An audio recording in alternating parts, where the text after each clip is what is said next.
All right, thank you, everyone. Happy to be here. Thank you, Jenna, for inviting me. I would like to start by acknowledging that most of our discussions in this venue and the work that we do is about preventing people disturbing wildlife. And so this is not completely unique, not the only time this has happened, but a bit unusual in having to manage when the wildlife is actually disturbing the people. I'd also like to disclaim, as Jen mentioned, this whole saga has been very collaborative with many other agencies and organizations, in particular, California Department of Fish and Wildlife and the U.S. Fish and Wildlife Service. However, in presenting this, I do not represent them. So anything I say that you don't like, it's my fault, not theirs. So for most people, this three numbers, yes. Go ahead, keep talking. Okay. Became part of the household earlier this summer after videos and photos were shared on social media, and that then got picked up by larger media outlets. So large ones such as the New York Times. And then this very quickly exploded to international level. And the messaging in these stories also greatly varied from this was incredibly amusing and a funny thing to she was terrorizing, she was a menace. And so throughout all these stories, there was also a lot of inaccuracies or just, common things that were being perpetuated. So my goal for today is to just give you a brief overview of who 841 was, her history, what has been happening, what steps were taken by the organizations involved, some of the messaging that we really tried to get across during all of this, and some of the lessons we have been learning and will probably continue to learn.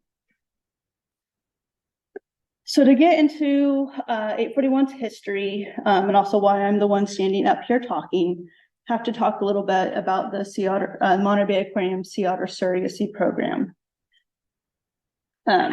So we have been successfully rescuing, caring for, and surrogate rearing pups for release back into the wild for over 20 years now.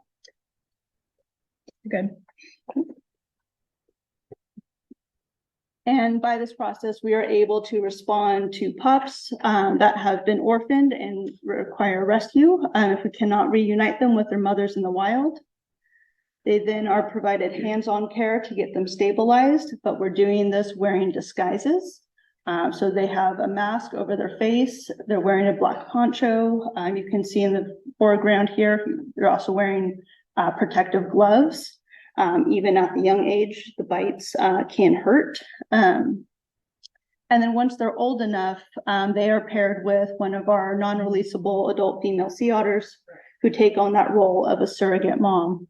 And this is really, all of this is to really drive home that you are an otter. People are not the source of the food, of the care, in order to be able to prepare them for release. So once they do reach that age, release them back into the wild where we continue to monitor them with flipper tags and radio transmitters so we can understand their survival, their movements, and reproduction long term. And so one of these otters was not 841, but it was actually 723. She went through this whole process. She was successfully surrogate reared and released in Monterey.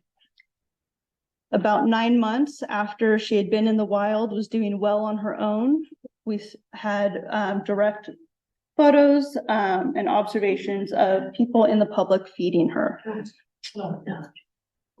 As part of this, she continued to approach other people. This is in an area that is very popular for kayakers of all ages, of all experience.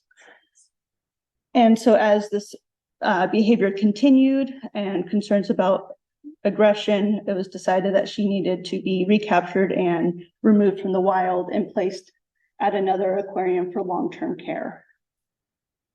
When she was brought back to the aquarium, before that happened, it was determined that she was pregnant.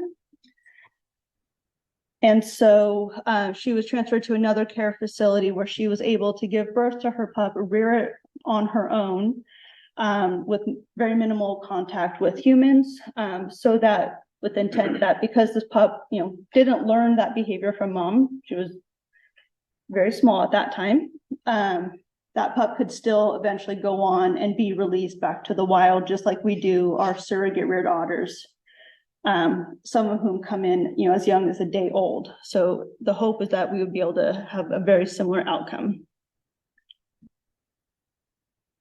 And so getting now more into 841, she was released back into the wild in the summer of 2020. And over the past 3 years, we've had several main instances, one of which in particular you are very familiar with.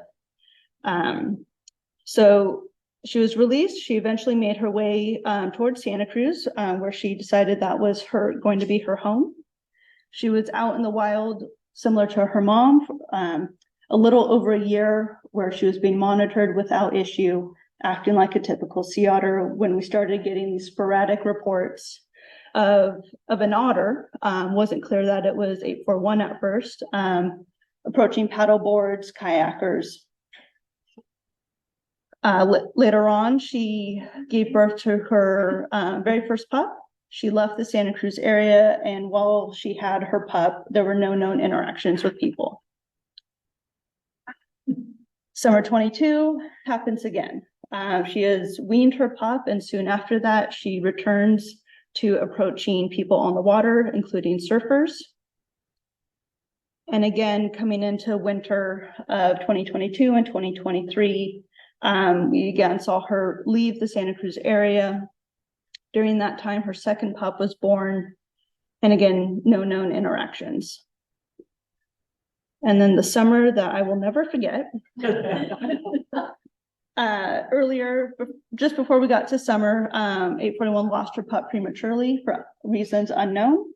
Her interactions with people didn't start up right away, but a little bit after that, it did begin again, and this time with increased frequency. We were seeing more boldness on 841's behalf. And then, of course, as the media attention grew and the amount of monitoring, that also kind of changed the situation. Recently, she then has given birth to her third pup. So far, she has stayed in the Santa Cruz area, and it's too soon to say whether or not she will continue her pattern of not interacting with people while she has her pup. So from this, we had an inclination that pregnancy could be a contributing factor in all of this. But there was a lot going on. So each of those summers when these interactions were happening, there were a lot of discussions about what to do and why. So one of our main concerns was the risk to this otter in particular, whether it was disease or other health concerns that were contributing to why she was doing this, or also an effect because of these interactions. So in this photo, that white chunk on her belly is part of the surfboard she bit off. So concerns about ingestion, other things like that.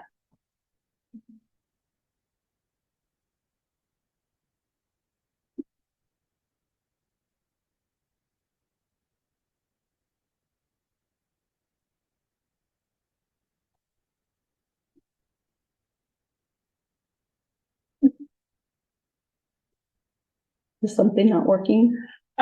He's trying to fix it. There we go. Thanks. Other concern for 841 was potential for lethal interactions with people, even if this was unintentional in their desire to get closer to her. There was also a very real risk to people with her proximity. Surfers in particular are, very exposed and open. So the risk of bite injuries and zoonotic diseases was very real. And what I didn't expect in the beginning was the risk to other otters. As this story exploded, Jenna and others were noticing a drastic increase in disturbance to other sea otters throughout their range. And the timing just seemed very suspicious when this news broke.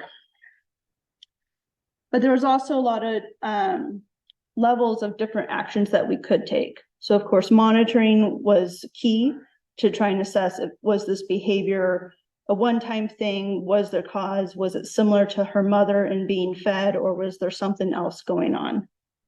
There was also the potential to haze, where authorized personnel attempt to deter these behaviors and create that negative association so that she will stop making that choice to approach people.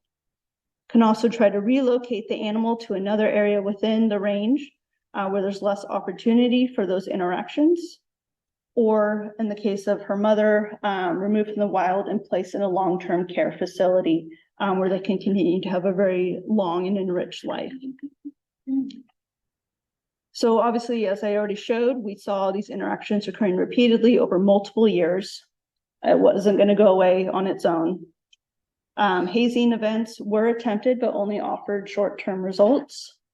And because we saw that she was on her own traveling between different locations in different seasons, relocation was unlikely to be successful. So in the summer, the decision was that we would attempt to capture her and place her in a safe home and to remove the risk to herself and to humans. Of course, best laid plans and all of that. We have, our partners have developed methods over decades to safely capture sea otters, both for the animal and for people. But environmental conditions are a key part of this success. And we basically, everything that could go wrong in environmental conditions did. We had very murky water, which for most of these methods require special trained divers approaching from underneath, require being able to visually see the animal. Or sometimes even if the otter was at the surface, we couldn't see that either in the fog. Other attempts were made trying to use 841's unusual behavior against her, using other surfboards as bait. But this also required, her behavior, her location, and when we were able to be out there, and those didn't always align. So ultimately, during the summer, despite several attempts, we were unsuccessful. During all of this, we also continued to monitor her behavior and her signs of her health. And ultimately, we got to a point where it was not in the best interest of everyone to continue at that time. During all of those operations that were going on as well, there's also all of the messaging. Everyone involved, and probably those who even weren't involved, were getting flooded with requests from media. And so we were collectively gathering to come up with talking points. And really the main things that we were trying to get out is just like we do many of your organizations, is give wildlife space. Whether it was 841, another sea otter, just leave them alone. Don't try and get your selfie with them. Don't, try and get her on your surfboard. There was also a lot of response about the actions that we were taking. So there was a lot of messaging on the fact that these are authorized actions and that our motivation was about human and animal safety. And then with all this attention on sea otters, just continue pushing that message that they are an important part of their ecosystem and that they are protected. So currently, as she is with her pup, we're just going to continue our monitoring of her behavior, her movements, and the pup's development. We don't know what's going to happen. She's been an unusual case for most of this time, but I don't think this is going to be the last time she is in the news. And we'll continue to work with all of our partners, depending on what is going on in the future. So as for lessons, these are a few of mine. Thank you. What did I say? I don't remember. I'm sure any others that were involved will have different ones. But, you know, as a positive, the frequent collaboration and connection that we had with all of our partners was absolutely essential and went really well. This was, you know, the biologists, law enforcement, outreach managers, all gathering together to try and find a positive solution to all of this. You know, with all the media storm that circled around this, there was also trying to find this balance of not feeding that fire, but also trying to manage the narrative. I think that was one we're still learning, still trying to figure out, but I think that is key. If we all just said, we don't want to talk about it, like if we all collectively just said that, they would have just found someone else to talk to. In the case of 841 in particular, she very well may have decided to do these interactions regardless. But part of me does wonder if, you know, with all of our messaging about not approaching wildlife and the need to keep our distance, if her first encounters when she was getting closer to people on the water, if they had taken that step to back away and not allow her to approach, if that would have helped reduce this continue to escalate. I don't know, but I do see the value of all the messaging that we're talking about here, so that we don't continue to get these types of situations. As we know, there's a lot of overlap where people recreate and where there's wildlife, not just sea otters, but sea lions, pinnipeds, and many others. And there have been, you know, even this past summer, you know, stories about wildlife coming up to people instead. So with that, thank you all so much. Thank everyone who is involved with all of this work. And yeah, happy for any questions later on.